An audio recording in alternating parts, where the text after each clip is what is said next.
डेरा मुराद जमाली में पटफीडर कैनाल में शगाफ, बाबाकोट और सोबतपुर में दर्जनों देहात डूब गए। मच्छ में तेज बारिश के बाद ऊंचे दर्जे का सैलाब, सैलाबी रेला कोयटा सक्कर कौमी शाहराह से गुजर रहा है, ट्रैफिक मुअत्तल। पंजाब, बलोचिस्तान और खैबर पख्तूनख्वा के सरहदी इलाकों में शदीद बारिशों के बाद लैंडस्लाइडिंग, मुख्तलिफ हादसात में 3 अफराद जाँ बहक।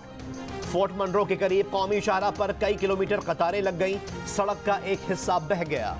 हरनाई में पहाड़ों से आने वाले सैलाबी रेले मज़ाफ़ाती इलाकों में दाखिल, हरनाई का सूबे भर से ज़मीनी राब्ता मुनक़ता।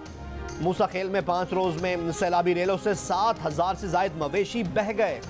कोहे सुलेमान के पहाड़ी इलाकों में तूफ़ानी बारिशों से नदी नालों में ऊंचे दर्जे का सैलाब। सोराब में शदीद बारिशों से नदी नालों में तुग़यानी, नशेबी इलाके ज़ेर-ए-आब आ गए। राजनपुर में सैलाबी पानी ने फाजिलपुर रेलवे ट्रैक भी तोड़ दिया। नसीराबाद, जाफराबाद में 2 रोज़ से जारी बारिशों से मुतासरीन की मुश्किलात में इजाफा।